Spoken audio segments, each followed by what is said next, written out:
Hello, everybody. Welcome to the first episode of the Lions Grade in the year 2024. I am joined tonight by Mr. Joseph Wilmot. Joe, how are you doing this at the start of this new year? How are you feeling? I'm doing great. Michigan won the Rose Bowl. That was key. I said it in my tweets. I said if Michigan and Jim Harbaugh lose this Rose Bowl, lose this playoff game, they, under Jim Harbaugh, will never win a national championship. And you know what they did? They went out there and they won the football game. Overtime, great game all around. That's playing football in the playoffs and at the Rose Bowl. That got the year off started on a good note. Absolutely. And of course, they'll be taking on the Washington Huskies on Monday night that's next Monday night, January 8th. So we'll hopefully see one of our teams from Michigan continue their postseason success and bring that national championship home for the Wolverines. But while we're talking about college football, it's definitely time for us to get started with our talk and look back at what happened in Week 17 for the NFL action. So, Joe, we'll get started like we do every week. And we'll go ahead and we'll grind the grid real quick here and give everybody a quick recap of what went down in Week 17 of the NFL action. So the week got started with a Thursday night football matchup between the New York Jets and the Cleveland Browns. Joe Flacco was the victor there, getting a win 37-20. Next up, we'll be talking about this in just a moment, but the Lions just barely losing to the Cowboys, 20-19, the final score there. Again, we'll talk more about that game here in just a moment, Joe. But the Cardiac Cats definitely went into Dallas and did better than most teams have against the Cowboys at home.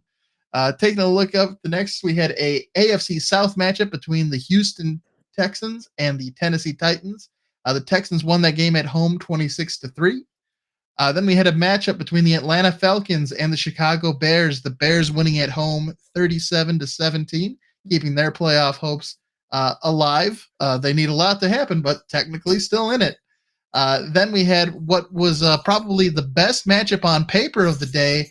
We had the Miami Dolphins taking on the Baltimore Ravens, and the Baltimore Ravens handled business at home, winning that game 56-19 against the Dolphins and claiming that number one seed in the AFC. Then we had an NFC South matchup between the Saints and the Buccaneers, and the Saints keeping the Saints and the Falcons' hopes alive for a NFC South title, winning that game 23-13. Patriots headed to Buffalo to take on the Bills, and the Bills were able to win that game 27-21. And they'll be playing the Dolphins this week for the AFC East Championship title. Then the Cardinals surprising the Eagles in Philadelphia with a 35-31 victory. The Panthers and the Jaguars defended their home field with a 26-0 victory with backup quarterback C.J. Beathard in there. The Raiders and the Colts squared off, and the Colts got a 23-20 victory, just edging out the Raiders there. Next up, we had the Giants and the Rams. The Rams were able to get a win on the road, a very close 26-25 victory there for the Rams. Next up, the 49ers traveled to Washington State to take on the Commanders. Washington, D.C. to take on the Commanders. They won that game 27-10.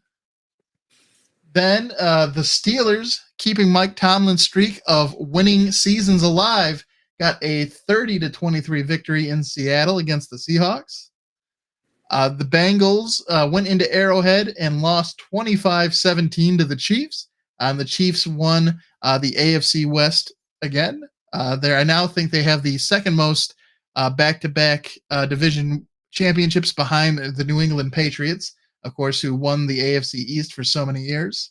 And then the Broncos getting a 16-9 victory with a backup quarterback, Jarrett Stidham, at the helm. And then the Packers on Sunday Night Football getting a 33-10 victory over the Minnesota Vikings and controlling their destiny as the number 7 seed currently in the NFC playoffs. If they win this week against Chicago, they are in. So that victory against the Vikings, big for them last week. Lots happened, Joe. Of course, there are definitely a lot of working pieces still in place, and we won't know the full playoff picture here until the end of this week. But is there anything that's really surprised you in this Week 17 batch of games? I know the Cardinals going into Philadelphia. Oh, you took mine. Well, I mean, what were your thoughts about that game? What did you think about the Cardinals getting that victory? Well, that was an upset completely for the Cardinals to win that football game. I mean, Philadelphia is coming in having a chance to take the division, Mm-hmm. and they lose that football game. Dallas wins their football game. I said it in a tweet. I said there's nothing that would please me more than to watch Philadelphia lose the division. Philadelphia at home, tough team to beat. Philadelphia going on the road during the playoffs, you can knock them out in the first game. They'll be vulnerable. And Philadelphia is one of those teams that once they get rolling in the playoffs, they have a chance to win it all. So they're a real threat. In my opinion, they're one of the top 5 teams in the league this year. But if they lose the division and they have to go on the road in the playoffs and gets knocked out, and the Lions don't have to face them, or even if the Lions face them at home, they'll have a better chance if they're at home. Just having the Eagles on the road is a good sign. So Dallas needs to come out and they need to win the football game in Week 18 and win the division. Yeah, I think what was really surprising too is the fact that the Cardinals were doing it in both the running and the passing game. That Eagles defense is not looking good, and I think you're definitely right. Being able to play them potentially on the road, have them come to you instead of having to go to Philadelphia in that cold weather, is certainly a benefit for most teams. And yeah, it's weird that it seems like they're almost collapsing here towards the end of the season with so much to play for. And we'll have to see what happens here in the playoffs. But it definitely is Dallas's division to win. They're taking on the Commanders. The Eagles are taking on the Giants. Both of those teams are definitely favored, even though they're on the road to get the victory. But it's going to be interesting to see who reigns supreme in the NFC East. And of course, that's just one of the few divisions we won't know the final winner until the end of our Week 18 game. So it's a big week. There's a lot on the line. But before we focus on the future here, we'll recap again what happened in the Lions game against the Cowboys. I don't want to spend too much time on it because I know, thankfully, Joe, we're doing the show here on Thursday. It's been a while. There's been plenty of time to let things go and get over what happened on Saturday. There aren't any moral victories in the NFL, but it's certainly the Cowboys have dominated opponents at Jerry World, at AT&T Stadium down there in Dallas, and the fact that the Lions were able to keep things really close. It was a 20-19 loss. I think that shows that Detroit certainly belongs in the playoffs, right? They are a team that can compete with anybody. It doesn't necessarily mean that they're guaranteed to win if they don't execute, but it definitely goes to show that even with teams that are playing good football, the Lions can compete with them, and that's what we saw in this game against the Cowboys. I understand we got to grind the grid and we got to put up touchdowns instead of field goals, but Dan Campbell's got to be smart. If they stop you and it doesn't look like you're getting the first down, kick the field goal. Not only in the middle of the game when they had a chance for 3 points, but at the end of the game when the penalty was called back and they had another chance at it, kick the field goal. These are aggressive moves that Dan Campbell is making, and he's just being stubborn at this point and not thinking logically about what's the best chance to win. They had a good play. He was in the end zone. He caught it. It was a 2-point conversion. They won the football game, but it was called back on a penalty. Now what do? You lost all the momentum. Now what do? You kick the field goal, go into overtime, and try to rally your troops and your team and get ready to stand strong against a momentum shift. That's what it's about. Dan Campbell has to be level-headed, and he can't be so stubborn not to make a smart coaching decision. Well, it's great you bring that up, Joe, because I know one of the things that I've been hearing on 97.1 The Ticket all week, whether it be the Doug and Gator show or Valeni and Rico, they were talking about Dan Gamble, his alter ego where he does these things. And one of the big questions was where people stood with Dan Gamble. And I certainly, for my money, I understand taking points when you can get them, especially when it comes to the playoffs, because the margin for error becomes really slim. It's already slim in a regular game, but when it's the postseason, it's even more. It's a heightened sense there. Points are even harder to come by. So, but Joey, I mean, it sounds like that you might not be. Where are you sort of on that? Are you okay with Dan Gamble in general, like his desire to go for it on fourth down and things like that, or would you like to see him as time goes on evolve to being a little bit more conservative on that front? What are your thoughts about his likeliness to sort of push the envelope with his aggressiveness? What are your thoughts there on Dan Campbell? Yeah, I think he's made a lot of good coaching decisions. I like his coaching decisions. I just think that this was a game where he made some mistakes, and he's getting prepared for the playoffs as well. Lions have never been this good before. To turn this around in 3 years from a very poor team his first year to momentum and winning record in the second year to winning the division now, he's proved that he can make the play calls to get the team in winning position and for them to execute the win. But this is just a game where he's still proving that he's a young coach. He's learning to make these decisions and learning to be what's the best route for the chance of victory. So I think that this was a learning experience, but overall, I think he's made good decisions, and I think he's a great coach. Yeah. Yeah, I'm there with you. I think I don't want to see him change his aggression necessarily, but I think you're right. I'm hoping that I don't dislike the call to go for it and go for that 2-point conversion to win the game. The way things played out, obviously, with us losing that game, part of me wishes that he had just kicked the extra point on the third attempt right after that offsides penalty. Just at that point, like, let's go into overtime and we'll figure it out there. But at the same time, his aggressiveness is what had us in the game at that point with the ability to take the lead. So, it's definitely, I think it's more of an art than a science. I don't think it's a statistic-driven thing. I don't think it's an analytics-driven thing. It's really a feel thing. And so, unfortunately, you're going to take some lumps along the road. But I think one of the things that happens when you're an experienced fighter is you can still be aggressive, but you learn when to be aggressive. So, I think this will definitely, hopefully, be a good learning lesson for them.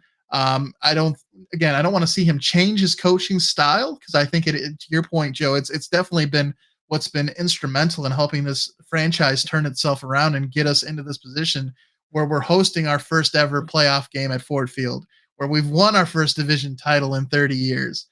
So I don't want to see him change who he is. But yeah, I want, hopefully this will help him just be a little wiser in the future and help him develop that sort of nuance of being able to read situations about when it makes sense to go full out like he likes to do and when it makes sense to take the points. And it's a balancing act, right? And it's super easy for us when when the game happens and we can see the outcome and we can say, oh yeah, well, he should have taken the points. Just hopefully it'll help him sort of develop that. He needs that like sixth sense, that like spidey sense, right? To know when to push it and when to take the points. And hopefully this just helps him zero that in there. But again, I was really happy with what I saw out of the team. We saw touchdowns from Amon-Ra St. Brown. Sam Laporta had a little bit of a shaky game. He missed a couple of blocks there and had a couple of drops, but there in that last drive, he made a big catch to help them get into position for Amon-Ra St. Brown to score that touchdown pass. So I definitely like to see the fact that, even though Sam Laporta was struggling a little bit to start that game, he definitely kept in there, kept fighting, and ended up contributing there. I think Jared Goff had a pretty good game. He did have some interceptions that were questionable, but Dak Prescott, he had an interception too. So it's not like he was too far off from what Dak was doing. And I think the really surprising thing for me was the fact that we gave up so many yards to CeeDee Lamb and still almost won that game. Obviously, there was that big play in the first quarter where he had that 92-yard touchdown pass or reception where Derek Barnes he almost had Dak, but he just whiffed on it. Who knows how the game would have been different had he been able to get him there. But it was really surprising when it was the clock or when it was saying 21-20 and CeeDee Lamb had like 252 yards receiving, and it's like you're going to have 252 receiving yards and a loss. That's impressive. But I know if you had him in fantasy football and you were in that championship game, CeeDee Lamb definitely was a big part of my sister, her winning our fantasy football league. So she did. She did. She came down with she had CeeDee Lamb and Lamar Jackson in her starting lineup. So basically, with those two guys alone, it powered her to her second championship in our league's history. So, shout out to my sister there for getting the job done. Well, you made third. You made third place in my league. I was able to pull it out there with a 6-8 record. With a 6-8 record. A losing record heading into the playoffs, and then ending up in third place. So, second place the first year, third place this year. Hopefully next year I can make it a one, but we'll have to see how it goes. Andrew Cabay won this year. Yeah, Andrew Cabay, then my mom, and then Kevin. Yeah, your mom was doing a really good job for most of the season. Her team was really hard to beat. I know I had to play her twice, and she smoked me. So, she had a really great season. So, good job for Cabay for being able to pull it out there at the end because your mom's team was stacked. But where it's, I would be remiss if I'm not going to, we've talked about a little bit, the Taylor Decker, the illegal touching. I'm not going to focus too much on it, but Jeffrey is still recovering from his ear surgery, so he's not joining us here today. But he did want me to relay his disdain. We had been talking in a text chat when it happened. The flag was thrown and everything. Not a big fan of the obviously of the call, and then I think more so the NFL their response to the call and they're seeming to blame the Lions and doubling down on that. I think that too for me is probably the thing about the call I dislike the most. Like I don't think that the NFL would ever. I know they say Goodell has the power to do it, Joe, but I don't see there ever being a situation where he's going to change the outcome of a game and be like, no. They ended up calling this on the field, but this team wins instead of that team. I don't see that ever happening. That's opening Pandora's box and would just be like a horrible thing. You'd have petitions. You'd have pending game outcomes. It'd be a mess. Yeah, especially with like all the sports betting and things like that. That is just a nightmare. We're never going to see that happen. So, but at the same time, what I really wanted to see, and I think Rex Ryan on ESPN said it the best, was just to have the ref sort of own it, just to man up and be like, you know what? Yeah, I messed up. And that's fine. That's really all I want. Obviously, they've demoted his both himself and the rest of his ref crew for the playoffs. You're not going to see them together. You're not going to see very many of them actually on crews for playoff games. And this particular crew was already under investigation for a couple of different instances. There was that they were the Chiefs Packers game where there was a missed pass interference call that they were already under investigation for, and then there was a game against with the Philadelphia Eagles where they weren't calling any penalties against the Eagles. That was sort of under scrutiny. So, I definitely, as someone who used to do youth baseball umpiring, I understand that it can be very tricky, very hard to be able to make all the right calls all the time, and you're just a human being. But sometimes you just have to own up your mistakes, and would certainly love to see that. Not a big fan of the NFL trying to blame the Lions players for it because you see Jared. In the replays, you see Jared Goff tell Taylor Decker to go over to do it. Taylor Decker goes over there. He motions to himself, reports. It looked like everybody did everything right. I know they had Penei Sewell, Taylor Decker, and then Dan Skipper ran over there too. and that the NFL is saying that it was gamesmanship from the Lions trying to sort of hide who was reporting. I don't like that. I don't like blaming the Lions. Let's just say it was a mistake. Let's move on. And I think the Lions will do that. I know Dan Campbell has been very outspoken about the fact that they need to turn the page. They can use this as a fuel, as to help motivate them as they move on, but they need to move on. The NFL doesn't take a week off just because you got hosed in the call. So with that, Joe, we won't talk anymore about what happened with Taylor Decker, and we'll set our sights on the Minnesota Vikings. But before we talk about the upcoming game, Joe, why don't we talk about the end of the season awards for the Lions?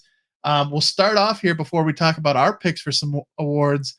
One thing that has been decided on is the Pro Bowl game selections. 5 of your Detroit Lions were selected as starters in the Pro Bowl. We have, from left to right, we have Jalen Reeves-Maybin, who was selected as the special teams player for the NFC. We have Aiden Hutchinson, Frank Ragnow, Penei Sewell, and rookie tight end Sam Laporta. I imagine TJ Hawkinson probably would have been the pick there at tight end, but with him having torn his ACL, I think that helps Sam Laporta get the nod. But that is 5 Pro Bowl starters for your Detroit Lions, Joe. First, that is pretty unheard of. And then if we take a look at the alternates here, we have Jahmyr Gibbs, first alternate. We have Amon-Ra St. Brown, a first alternate. Jared Goff, a second alternate. Jonah Jackson, a third alternate. David Montgomery, a fourth alternate. Khalif Raymond, a fourth alternate. And then Alex Anzalone as a fifth alternate. So not only do we have the 5 starters there, but a number of lines also being selected as alternates there. What do you think about this representation we're seeing for the Lions here in the Pro Bowl selections, Joe? That's amazing. I hope the alternates get in the game, get the Pro Bowl on their resume. We saw Stafford for a number of years get the alternate, Pro Bowl, and they ended up counting those as Pro Bowls for him. So that goes on his resume. But for Amon-Ra St. Brown, Jared Goff, deservingly so. I think he's at 28 TDs and 12 interceptions. Montgomery and Gibbs, Montgomery is only 25 yards away from 1,000 yards, and he has over 9 touchdowns. And if Jonah Jackson, gets in there, that's 3 offensive linemen out of our starting offensive 5 that get in. Alex Anzalone has had a great year. Amon-Ra St. Brown, he should be a starter in the Pro Bowl. I think he's earned it because he's got 112 receptions and 1,300 yards and about 9 TDs. So I think that they could have more Lions in the game, but based upon the fact that they already got 5, they have to make them alternate. By now. Yeah, and this is the first time since 1999 that they've had 5 Detroit Lions placed in the initial roster. So this is unheard of for anybody who's been following the Lions since the 2000s. So I think it's huge. I think it speaks to, again, your point there about the 3 offensive linemen, 2 being starters, 1 being an alternate, really speaks to how good our offensive line has been. And I think a lot to be excited about there, Joe. So let's talk a little bit now about our picks for the Lions End of the Season's Award. And we'll go ahead and start here. We'll kick things off with our most valuable player, Joe. This is one that typically, when we talk about the MVP awards and we talk about the league awards, quarterbacks definitely have an edge when it comes to taking these awards. But you know what, Joe? I was an offensive lineman. I'm going to pick an offensive lineman for my pick as the most valuable player for the Lions. And I'm going to go Penei Sewell as my pick for the Lions MVP. If you look back just at this game against the Cowboys, when they were going down the field on that fourth quarter drive, he went one-on-one with Michael Parsons that entire time, and he got nowhere near Jared Goff. And he has been that good all season long. When he was drafted to the Lions, He was drafted with the hope of being that offensive tackle that could be one of our bookends for a career, a guy who would make multiple Pro Bowls, and he is living up to those expectations. So I'm going with Penei Sewell, giving the offensive lineman some love as my most valuable player pick for the Lions this season. Who do you have as your MVP, Joe? As much criticism as I've given him, I think that he's shown grit, what Dan Campbell wants out of him. That would be Jared Goff. I think that he has a chance to go into the playoffs with a new team, a chance to show that he's a composed quarterback, that he can make the big plays, that he can play clutch, that he can come from behind to win the games. I think Jared Goff is an all-around good quarterback, probably a top 10 quarterback in the NFL. And, I think that, we can win a championship with him at the quarterback position. So I think that as he goes, the team goes. If he's having a bad game, the team's having usually a bad game. So, he's really the most valuable player in the Detroit Lions team. Very hard to debate that. He is certainly, to your point, when the team's playing well, he's playing well. So the offense definitely runs through him, and he definitely taking care of the ball, puts our defense in good positions too. So Jared Goff, I like that pick a lot. I definitely considered him, but I figured I'd go with the offensive lineman because they don't get a whole lot of love when you're talking MVP. So he's my pick there.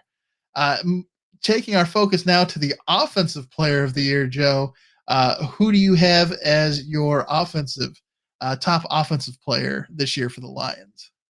Amon-Ra St. Brown. The guy has made clutch after clutch play, reception, third down, touchdown, big completion over the middle, taking big hits from safeties, from cornerbacks, from linebackers.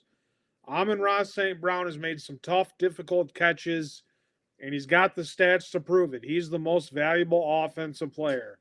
It'd be close between him and running back, but when we get, I'll tell you the other running back I'll choose for that when we get there. Well, I'm going to cheat a little bit on this one, Joe, and I'm going to go the running backs. I'm going to do a duo here and give the award to both Jahmyr Gibbs and David Montgomery as a tandem. They were brought in to replace DeAndre Swift, who made the Pro Bowl for the Eagles, and I think both of them combined are definitely doing a very good job of replacing DeAndre Swift and Jamal Williams, of course, who the Lions had last year. They've continued on and really played really well. David Montgomery has been a great acquisition through free agency. Jahmyr Gibbs, early on in the season, people were questioning about was he worth spending a first-round pick on, and I think he's definitely come and established himself as a really crucial part of the foundation of the Lions' success, not only this season, but here moving forward. And the nice thing is having him on that rookie contract. He's not an expensive piece. So I think the running backs, this running game, it's been a while since we've had a 1,000-yard rusher, and the fact that we're potentially having two in a single season, again, it speaks to how good our offensive line has been. But since I gave an MVP award to Penei Sewell, an offensive lineman, for the offensive player of the year, I'll go ahead and choose both running backs. Cheating a little bit there, but I think it's been both of them. Both of them are really responsible for the success that they've had in the rushing game. So they're my picks for that. Taking a look here on the defensive side of things, our defensive player of the year. Obviously, I think Aiden Hutchinson is a good pick because he is in the Pro Bowl, but I'm going to go with the alternate in the Pro Bowl, actually Alex Anzalone, the linebacker. I think, he missed a game, and we certainly missed his presence in that game. He was gone, but he is definitely a leader on this team. He flies around the field, makes tackles everywhere. He's good in the passing game against the pass and good against the run. He's a big part of what the Lions do on defense. And Alex Anzalone is my pick for defensive player of the year. Who do you have, Joe? Well, if you're choosing Alex Anzalone, I think that's a good choice. I'm going to have to go with Aiden Hutchinson then. And certainly, I think Hutchinson is living up to that hype again of a draft pick where we took him early in the draft, and is certainly performing well. Again, making the Pro Bowl here this season, and we're getting back Alan McNeil, James Houston here for the playoff push. So hopefully, he can continue to play well and help free up some of those guys that are coming off of injury, so that they can help out in that pass rush. But that's definitely a solid pick. Now, offensive rookie of the year, we're spoiled with two choices. I think I know who you're going with, Joe. So I'm going to go with Mr. Sam Laporta, who makes his first Pro Bowl in his rookie year. He also passed Jeremy. Was it Jeremy Shockey or was it the? I think it was Jeremy Shockey. He passed for the second most receptions for a rookie tight end. Um, and yeah, he is playing very good football. I mean, outside of struggling a little bit early on in that game against Dallas, he has been really a difference maker for the Lions. And, we've invested early draft capital in tight ends before. And it never, Hawkinson, I would say he was worth the draft pick we spent on him.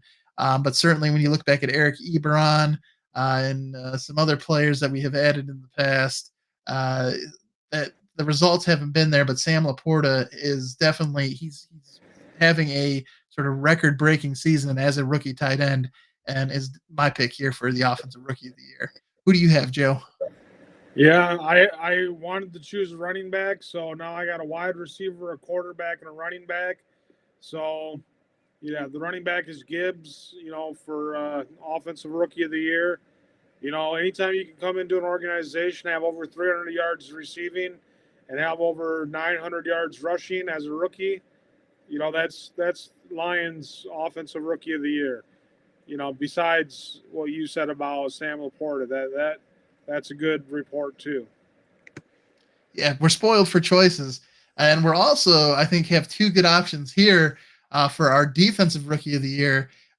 He was my early pick for defensive rookie of the year for the NFL. I don't necessarily know if he's going to secure that award or not, but I am going to stick with Brian Branch.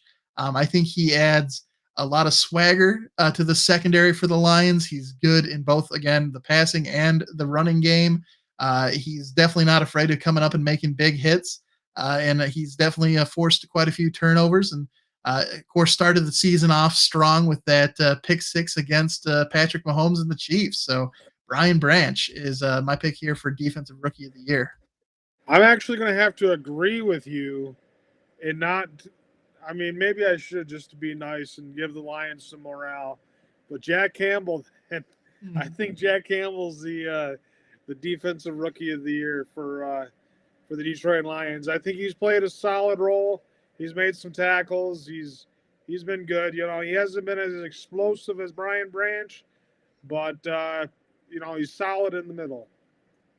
Yeah, and it's definitely encouraging to see the fact that his usage has been going up as the season's gone on. So as he's become more comfortable with everything the Lions are doing, they needed him to step up and fill in for Alex Anzalone that game he missed too. So we've seen him play a bigger role in this defense, and it's I think encouraging. Obviously, he was a first-round pick. Brian Branch being the second-round pick. So I think Brian Branch, just by a hair there, has out contributed. But certainly, middle linebacker is the most difficult position to play on defense, besides safety. Often considered the quarterback of the defense. They're the mind of the defense. So yeah, definitely an important role. And glad to see. Certainly, it's great that we're spoiled for choice at both offensive and defensive rookie of the year. Some years it feels like with the Lions you've had to struggle to pick one rookie of the year. The fact that we can have a conversation about multiple guys contributing for both offense and defense, is a big reason why the Lions are having the success they are. And then to finish up our Lions end of the season awards here, Joe, we'll go with our pick for the most improved player. Let me go first. All you, go for it. Jerry Jacobs. I like it. He was pressed into action early this season. They had brought in a couple of guys they thought would be part of the secondary who got injured, and he had to sort of step into that starting role. And he was a little shaky at times, but at other times, he was holding down the fort. And now he's contributing on the special team side of things as well. So I think that's a great pick. I'm also going to go with somebody in the secondary, and he's really caught on here the last couple of weeks, and that's Melon Fonwu. He was the defensive player of the week in week 15 for the in week 16 for the NFC, and then last week he also got a pick against Dak Prescott and the Cowboys. So he has stepped in there into that secondary and has been contributing, especially here late. And I think both of those guys. I know Melon Fonwu, it's his first time playing corner this season. So seeing some good things out of this Lions secondary. And again, it's I think good football teams, the Patriots are famous for their next man up saying, right? The fact that we did bring in some guys this offseason to the secondary and they were injured and things haven't worked out quite the way that Brad Holmes thought they would. The fact that we have guys who have stepped up and contributed is huge, and it's why we are going to be in the postseason this year. So great to see for the Lions. All right, Joe. Well, as far as the rest of our usual segments are concerned, the Kings of the North, obviously the Lions are your Kings of the North for this season. They are the reigning NFC North champions. In terms of our hot butts, there hasn't been any real movement in terms of any coaching activity. I'm sure at the end of the season, come Black Monday, we will see some coaches being removed from their duties. But those names have stayed pretty consistent, whether it be Ron Rivera or Brian Dabble. There's plenty of guys who we know are on the hot seat, and we'll just have to wait to see what happens here at the end of the season. Which leaves us to just talk about this upcoming game, the last regular season game here against the Vikings. Of course, this is the second time in 3 weeks that the Lions are playing the Vikings. This game is at 1 p.m., and the Lions are favored by 3 points, according to BetMGM, to win this game. Again, Lions are +3. The Vikings are -3. Reverse that. The Vikings are +3. The Lions are -3. The over-under for this game is 45.5, and Detroit is... Are they the home team? Detroit is the home team. This game is being played at Ford Field. Detroit is -175. The Vikings are +145. If you're into betting, that is according to BetMGM. The Lions won the first game in this matchup of the series, Joe. They won 30-24. Again, just 2 weeks ago in Minnesota. The Lions are guaranteed at least the number 3 seed in the playoffs. They can still make the number 2 seed, Joe, but 3 things need to happen for the Lions to get the number 2 seed. Number 1, most importantly, they need to beat the Vikings. So if they beat the Vikings, that's where they got to start. Number 2, the Commanders need to beat the Cowboys. So the Cowboys are playing Washington. Washington needs to beat Dallas for that to happen. And number 3, the Giants need to beat the Eagles. So all 3 of those things. That's not happening either. The Lions' victory, the Commanders' victory, and the Giants' victory would need to happen for the Lions to get the number 2 I'm telling seed. you, none of those 3 things you named are going to happen. No, I think the Lions are going to be the Vikings, but you're saying the other 2 definitely seem the odds aren't in their favor for the last 2 things to happen. But at least we're in the playoffs, and it's not as bad as the Vikings. The Vikings are currently the number 10 seed, and they need 4 things to happen. They need to beat the Lions. They need the Cardinals to beat the Seahawks. They need the Bears to beat the Packers. And then this 4th one, they actually have options. They still need all 4 of these things to happen, but there's 2 things that could happen for the 4th one. The Falcons need to beat the Saints, or the Panthers need to beat the Buccaneers. And all 4 of those things need to happen. So if 3 of those things happen, still wouldn't be the Vikings. They would still be on the outside looking in. So they need. Yeah, I'd say the Vikings could make the playoffs, but I think the Saints are going to win. Yep. So in that, if the Saints can win, but then the Panthers would have to beat the Buccaneers, and the Panthers have not looked good this season. I think that can happen. It could, but I think Minnesota has a good chance of making the playoffs. It'll be interesting to see what happens. Because I know Bryce Young was injured in the Panthers game, and I know at the end of the Buccaneers game, Baker Mayfield seemed to be shaken up. So I'm not. I would imagine both of them are probably on track to play. But if neither one goes, that could be an interesting game. Could you imagine being a Vikings fan and watching that crazy train? It's certainly it doesn't feel good, right? It's nice being us. We already know we're in the playoffs. Being a Vikings fan and knowing that you need so much help to get into the playoffs, it could make for a long, long Sunday. So second year in terms of injuries, second year wide receiver Jamison Williams J-Mo did get hurt in that game against Dallas, and he suffered an ankle injury, and then he was kept out of that game late. Donovan Peoples-Jones, get him in there. Well, Dan Campbell did say it was a minor issue and shouldn't be anything long-term, but it'll be interesting to see if that does affect his usage on Sunday. And then asked, will the Detroit players start on Sunday, or will they have their starters play on Sunday? Dan Campbell said, yeah, that's the plan right now. Play our guys, So he plans on putting them in, although it wouldn't be surprising if you saw some of the guys who have had nagging injuries to give them maybe some reduced action in this game, as, again, really, the Lions are guaranteed the number 3 seed, so there's not a whole lot for them to play for. And then potentially we may see C.J. Gardner-Johnson and Alan McNeil get some reps in during this game.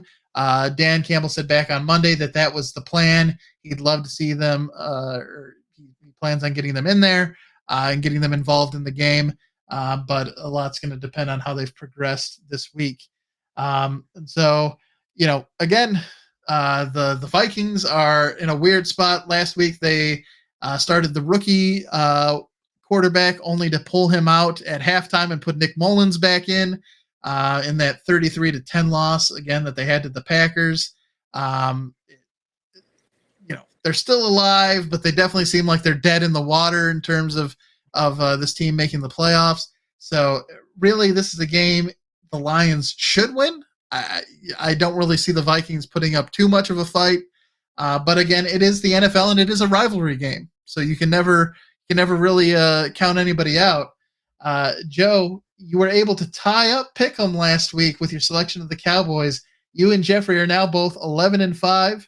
I'm right behind you both at 10-6. But with one thing left to do, are you picking? Oh, I have Detroit or Dallas here. It's actually Detroit or Minnesota in this one. Are you going with the Lions or the Vikings here in this final week of regular season action?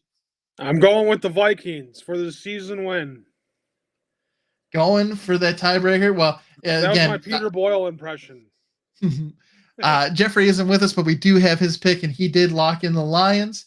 So one of you will be wearing the regular season crown here, depending on the outcome of this game with that the split pick. So I am going to lock in the Lions as well. Again, all the problems the Vikings are having at the QB position, that offense looked really bad against the Packers, and the Packers defense has been, as someone who is a longtime fan of the Packers, watching that game. I said Minnesota, right? You did say Minnesota. Okay, I blacked out there for a minute. You went with the Vikings, but they had success against that Packers, the Packers defense had success against them, and that Packers defense has been bad. So I think the Lions can get things done against these Vikings because they're just, it feels like their season's over. So yeah, I'm going with the Lions, but again, it's a rivalry game, and it's why they play it. So in terms of the Week 18 games, there's 2 games on Saturday. There are no Thursday night football games this week. 2 games Saturday, and then the remainder of the games are all being played on Sunday. There's no Monday night football because the Michigan Wolverines and Washington Huskies will be playing on Monday night.